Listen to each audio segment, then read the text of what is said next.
welcome back to my channel. So today, if you're tuning into my channel for the first time, hi, my name is Imana and you are tuning into my post-grad diaries. Today is part 3 where I'll be talking about how I was able to save up over $5,000 just by doing a little bit of saving and doing some no spin binges. But before we get into the video, I am going to have a couple clips that is kind of showing you guys why I started doing this, how I started doing this, what got me into, the mess that I was in a couple months ago. So stay tuned. So let's talk about how much money I spent last month. I mean, it was really ridiculous. Like I don't know how I spent this much money. I spent $3,842.69.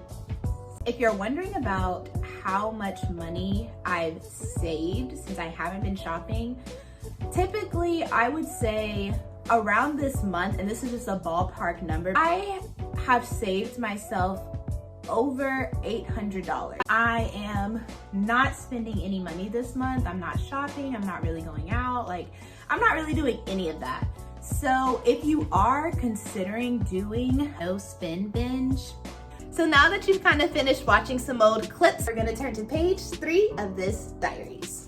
So again, like I said, I am going to be talking about how I saved up over $5,000 just by doing a couple no spin binges. So what I've been doing this year is at the beginning of January, I started doing some no spin binges, which is where I pretty much just told myself I'm not gonna spend any money unless it's going towards bills or groceries, gas, or anything that is like a necessity need. So I started doing that, and here we are almost 5 months later, and here I am $5,000 richer. So I'm super excited, and I'm going to give you my 5 tips on how I did that. So tip number 1 that I did was I used lots and lots of happy planner stickers, okay? So for me personally, and I know that there are a ton of apps out there that can help you save money, budget money, and all that good stuff, but for me, writing stuff down and checking marks off and getting a sticker, it gives me some type of, some type of happy feeling, I guess. So as you can see right here, I have a whole lot of stickers. And your girl got a whole lot of check marks because I was not spending any money at the beginning of the year. So this is kind of what I was talking about when I said I used a lot of happy planner stickers. So this comes from the budgeting sticker book, and I love that book, okay? That book has helped me save so much money, okay? So again, that's kind of like what I did. And the specific stickers that I used were the no spin stickers.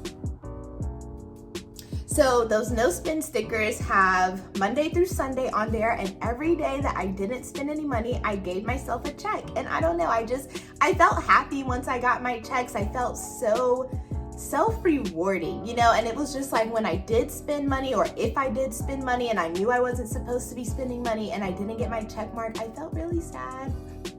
So this type of discipline is something that really, really helped me. So if you're not a sticker person, then try maybe writing something down in your on your iPhone agenda, or something that is gonna give you that I see that I'm not spending any money or something like that. So tip number 2, and this is something that you might have heard me say already within some of my budgeting videos, but I use my Cash App card a lot.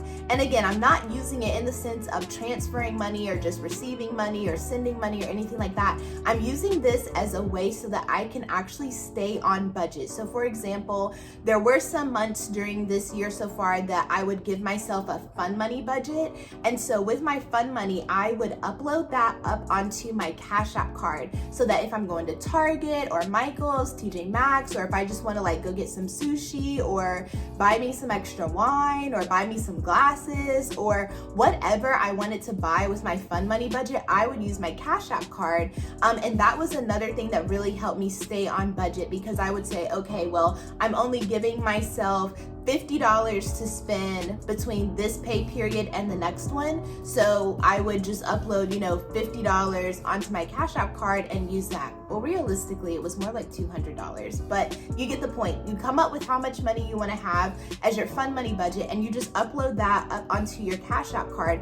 So it's kind of like giving a gift to yourself in a way. And once you run out of that money on Cash App, you can't overspend. That is something that has really helps me stay on budget in a numerous amount of ways. So tip number 3, you may think this is a little bit crazy, but what I would do is I would write out the amount of money that I want to have in my checking account by the time my next paycheck came along. So what I would do is I would get paid, or even before I got paid, I would write down how much my paycheck would be. I would write down all of the bills that I have coming in. And then if I was giving myself like a fun money budget, I would go ahead and incorporate that number within the mathematics that I was doing for that pay period almost. So then I would say by the next pay period, I want to have this amount of money in my checking account. Okay, so Happy Planner does have another sticker for that, and it's called like my financial goal sticker. So you can write down what your goal is. You can also write down what your starting balance is. You can write down your start date, your end date, and then you're gonna write down your action steps on how you're gonna achieve that so that you can hit your goal.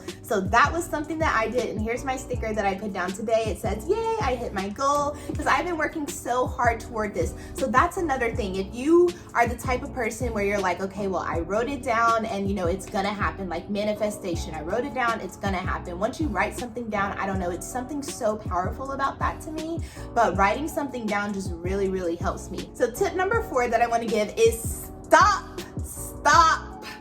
checking your promotional emails, okay? That was something that I did. I completely stopped checking my promotional emails, because anytime Fashion Nova would send me an email and say that they have 30% off, or Boohoo would send me an email saying that they had 60% off, or even if Kate Spade was sending me an email saying that they had like their surprise 75 sale, I would always get so tempted to go onto the website, and 9 times out of 10, I would probably buy something. So if you're that type of person where you check your promotional emails all the time and you're always looking for a deal or something, stop.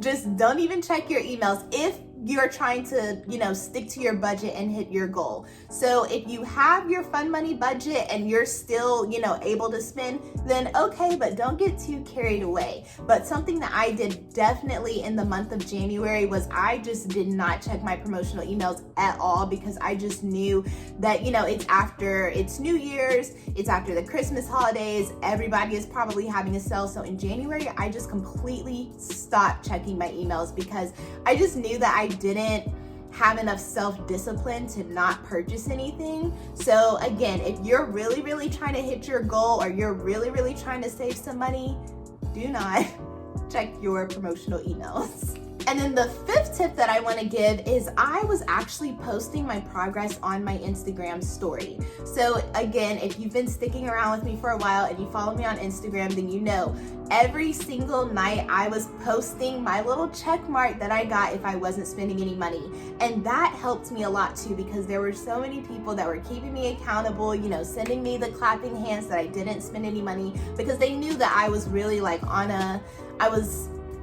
I was on a journey not to spend any money, so they were really supporting me. And some people even ended up doing the no spend binge with me, or they said, wow, like you've inspired me to do a no spend binge too. So if you also want to just kind of like post your progress on your Instagram, then do that too. I'll be making sure that you're not spending any money. So those are my 5 tips on how I was able to reach my goal. For 1, I used a lot of stickers. I got my check marks. For 2, I was using my Cash App card, just uploading an allotted amount of money that I felt comfortable spending.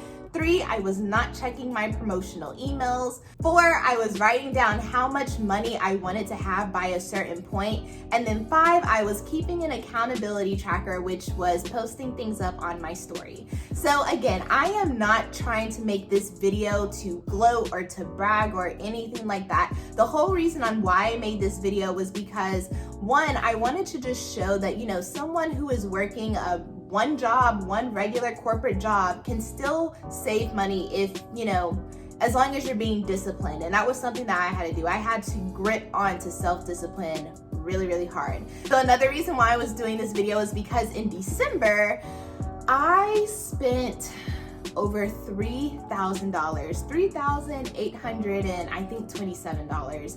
And when I saw how much money I spent in just 1 month, I was like, this has to stop. So I definitely did a hard no spend binge going into the new year in January, because I was like, I don't even know how I spent that much money, but I did. So I just said, this is a hard no. So that was another reason. If you're noticing that you're just spending way too much money and you're just like, how in the world am I doing this? Then do a no spend binge. It may be time to give that card or that cash a rest a bit. And then the last reason that I wanted to do this video was just to show how my no spend binge has helped me. So I know that I can talk about a no spend binge all the time. I can talk about budgeting videos all the time, but I wanted to share with you guys, like, this really does help. Budgeting really does help. So guys, that just about wraps it up for this video. I hope that you guys have enjoyed it. Please do not forget to share this video with a friend, give this video a thumbs up, and hit that subscribe button. Again, this is part 3 to the series, so if you've missed any other videos, I will have both of them linked in the description box below. Other than that, I will see you guys in my next video. Bye guys.